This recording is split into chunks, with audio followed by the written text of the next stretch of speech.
From the opinion pages of the Wall Street Journal, this is Free Expression with Gerry Baker. Hello and welcome to Free Expression from the opinion page of the Wall Street Journal. I'm Gerry Baker, editor-at-large of the Journal. If you're not already subscribing to Free Expression, please sign up at Apple Podcasts, Spotify, or wherever you do your listening. This week, the coin flip election of 2024. Discussing the differences between the Soviet political system and that of the West, Nikita Khrushchev, the Russian leader who succeeded Stalin, is once said to have commented, "The only problem with free elections is that you never know who's going to win them." Well, these days, the United States has taken that democratic uncertainty principle a step further. Now, not only do we not know in advance who's going to win elections, today we don't even know who's won the election even after it's happened. The last two presidential elections, as we know, were decided by a few tens of thousands of votes in a small handful of states out of well over 135 million votes cast. And if you thought that was close, all the evidence is that this one, now just a month away, could be even closer. With a little over 4 weeks now to go to polling day, the polls suggest that Donald Trump and Kamala Harris are locked in what looks like a simple tie, both in the national polling and in the critical swing states. According to the Real Clear Politics polling average, Harris has a lead in the national polls of about 2%. It's effectively a dead heat given margins of error. But more important, in the 7 states that will decide the outcome, we have a situation where Trump leads in 3, Harris leads in 3, and 1, perhaps the most critical of all, Pennsylvania, the race is literally tied. In none of the 7 does either candidate have a lead of more than 1.7%. Again, remember, all this well within the margin of error. So instead of asking the impossible question, who is going to win the coin flip, this week we'll take a look at what we can expect in the final few weeks of the campaign. The last 2 elections, polling has understated Trump's support, especially in critical states in the north. Could that be the case again? Or have pollsters somehow figured it out and compensated? What can we say about turnout? Who's going to come out to vote on each side? That could be the critical determinant of the outcome. What do we know about the state of the race in those crucial swing states? Well, with me this week to look at all this is veteran political consultant Whit Ayres. Whit has 40 years of polling experience and has worked with some of the biggest campaigns, the presidential, congressional, and state level.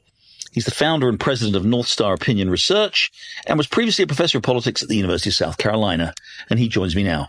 Whit, thanks very much for joining Free Expression. Happy to be with you. A lot to talk about. We're just about into the final months of the presidential election campaign. Race seems to be split down the middle, and I want to get into the details of that with you and how you think that's going to play out. But we're recording this on Wednesday afternoon, just after the vice presidential debate. I don't know if you watched the debate last night. You probably did, between J.D. Vance and Tim Walz. You know, it's easy to be cynical about these things. Vice presidential debates rarely make much difference in a campaign.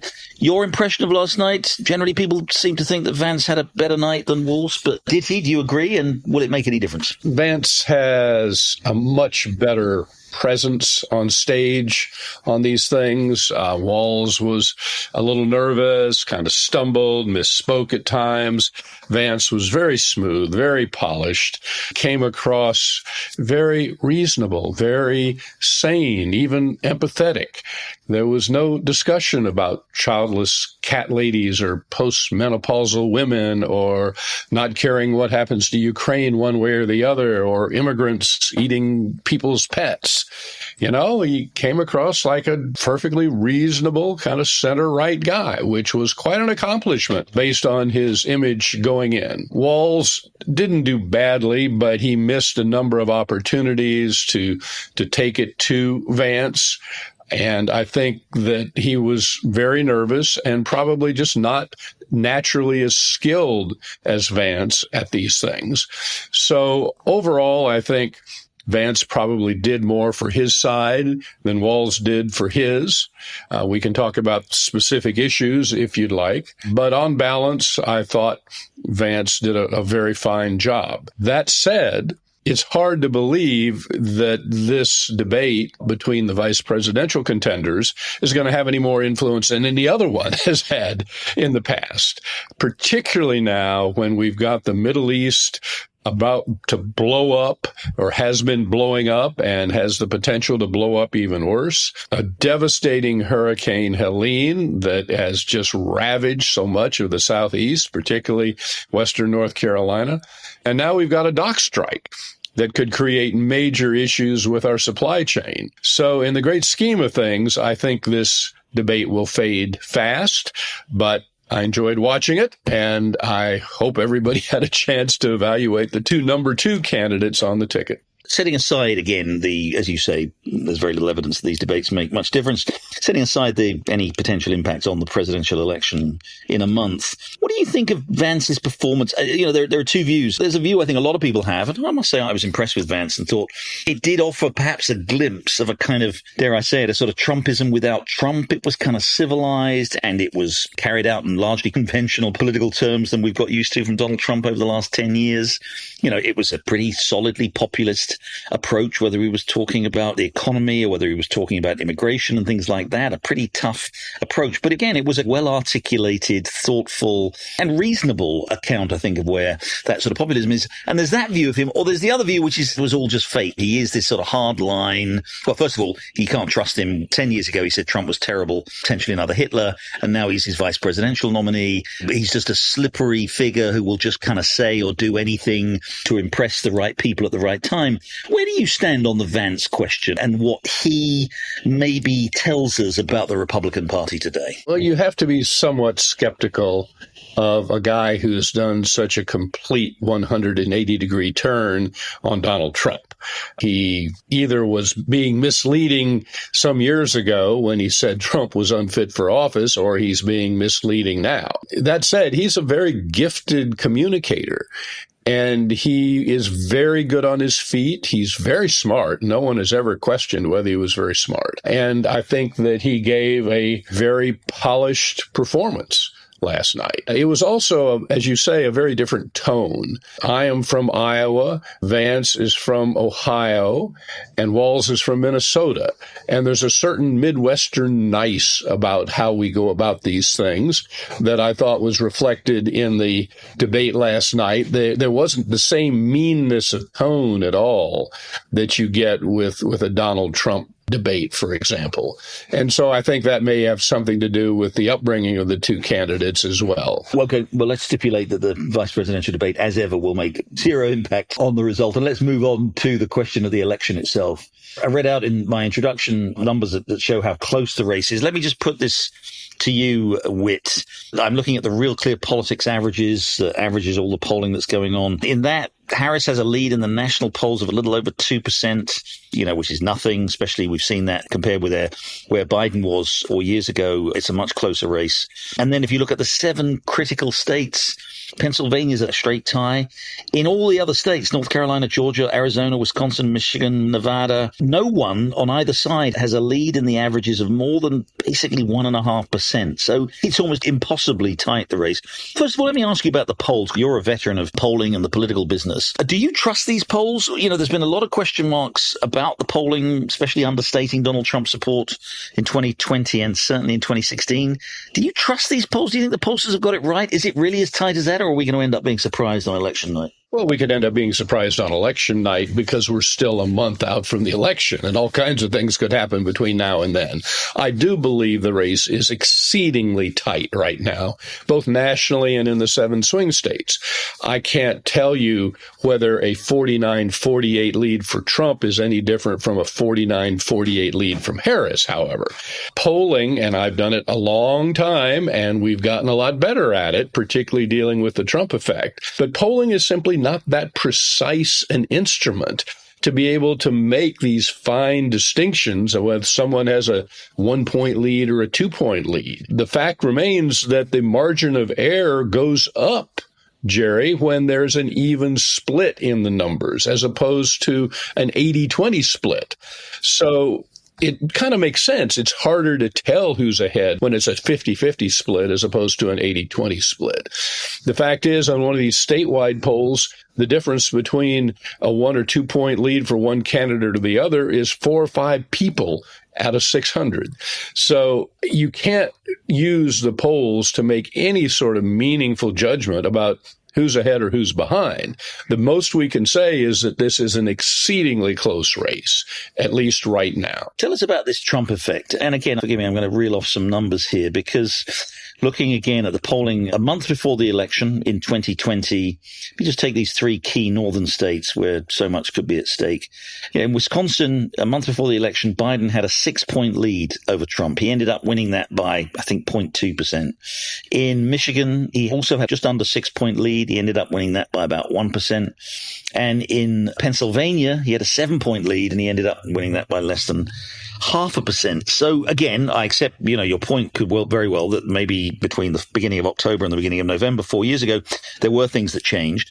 But even in the final polls that were taken, there did seem to be Biden, and the same was true with Clinton in 2016. Biden did look to be doing much better than he ended up actually doing in the election result. What's going on here? It is particularly striking that it's in those Rust Belt states where this polling discrepancy occurs. What is the Trump effect? What's gone on? And do you think it could still be going on today? The Trump effect in the past, as best we can determine in the polling industry, is a function of what we call non-response bias, which is simply a fancy term for a lot of people who are Trump supporters simply aren't going to talk to us.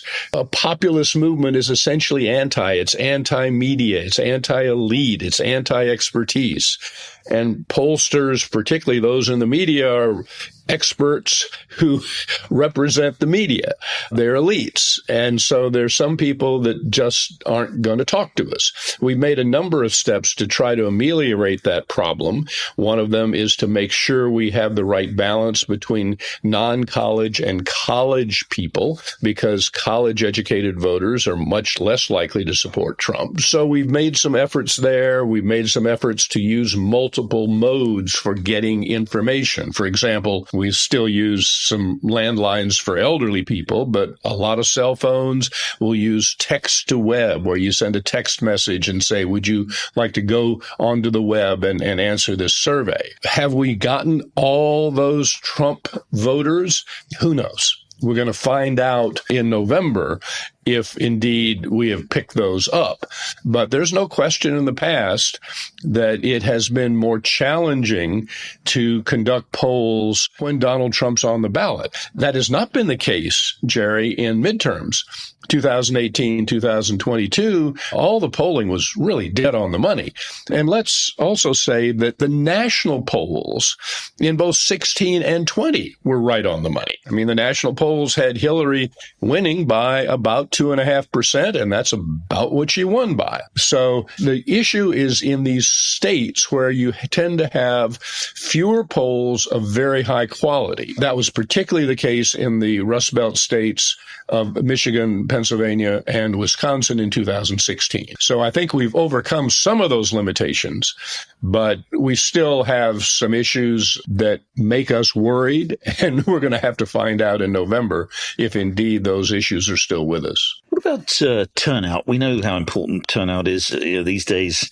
Arguably, you have the middle ground of swing voters, which seems to be a shrinking and diminishing middle ground who go either way in an election. But increasingly, the difference between victory and defeat seems to be maximizing the turnout of your supporters, the people who've expressed support for you, and actually getting them to the polls. We saw a massive turnout in 2020, obviously helped by a significant easing of the rules, dramatic increase in early voting and in mail-in voting in pretty well every state across the union. And that arguably, in the end, maybe it was a wash in terms of its political effect. I mean, Biden obviously won with a, what you say, 4.5% lead in the national votes, but Trump also did extraordinarily well by any historical standards, thanks to maximizing his turnout. What's your sense, Whit, at this point, how turnout will look? And we're getting some early data in, I know, from early voting in some states, but, what's your sense, and who benefits, if I can put it in its crudest sense, who benefits from a very high turnout and who might benefit from a slightly lower turnout? It used to be that Republicans would be penalized by a low turnout and Democrats would do better with a high turnout. In the Trump era, it looks like it's just the reverse. High turnout tends to bring out more of these voters who don't vote all the time but are attracted by Donald Trump. So I am never going to suggest that any election involving Donald Trump is going to have low turnout. he is such a polarizing figure. He draws people to him who are committed as never before in my lifetime committed to a politician. But he also draws all these people who just can't stand him and think he's a serious threat to democracy and an autocrat in waiting. So I think any election involving Donald Trump is likely to have a high turnout. Will it surpass 2020? I don't know that that's possible, but I do think you're going to have a very, very large turnout on both sides. We're going to take a short break there. When we come back, I'll have more with Whit Ayres, veteran political consultant, talking about the remaining few weeks in the presidential election and what could turn what is essentially a coin flip race one way or the other. Stay with us. You're listening to Free Expression with Gerry Baker. Don't forget, you can listen to the latest episode anytime on your smart speaker. Just say, play the Opinion Free Expression podcast. Now, back to Gerry Baker. Welcome back. I'm talking with Whit Ayres, political consultant, and we're looking at the last month now ahead of us of the presidential election campaign and what factors could determine the outcome. Again, we've now seen a lot of polling that shows that not only is the gender gap hugely important, this more important than it's been this time around. That is Kamala Harris's advantage among women against Donald Trump's slightly smaller advantage among men, but also the level of education, if you like, we might call in crude terms the kind of class-based voting behavior, where non-college educated voters are voting in huge numbers, larger numbers than ever before, for the Republican candidate, for Donald Trump, and those people with a college degree are voting for Harris. Typically in the past, you probably think the college-educated would tend to be more engaged. They tend to be, what's called sort of higher intensity voters than non-college-educated voters. How do you think those demographics play out this time around, and how could they affect the result? Clearly, Donald Trump's base is among non-college-educated white voters, particularly white men. Why do you think he makes such a big deal of professional wrestling? Why do you think he invited professional wrestlers into the Republican convention? He knows his audience, and his audience tends to be blue-collar, non-college educated whites, particularly white men. On the other hand, college-educated voters are more concerned about abstractions like democracy. They're more concerned about things like climate change. Those are the kinds of issues that help Kamala Harris substantially.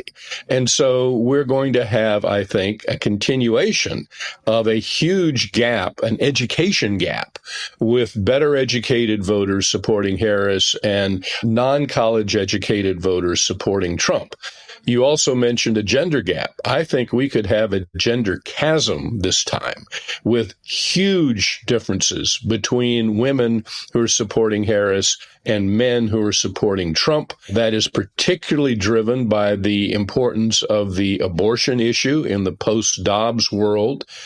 So I think you could have a gigantic difference between men and women in this election, both because of the way Trump has run, but also because of the abortion issue. Does either of those demographic factors, either the education or the gender issue, does either of them benefit on net either of the candidates? Again, back to my point about, colleges. Historically, I think you see a slightly higher turnout among college-educated voters. Is that true anymore? Is that changing? And if it isn't changing, if it is the same, does that give a slight advantage there to Harris in terms of her base may be more likely to turn out, or do you think it's a wash? I don't know that you can make that sort of judgment nationally. I think you have to go state by state, and in some cases district by district, where in congressional districts that are very highly college educated, Harris is going to do much better.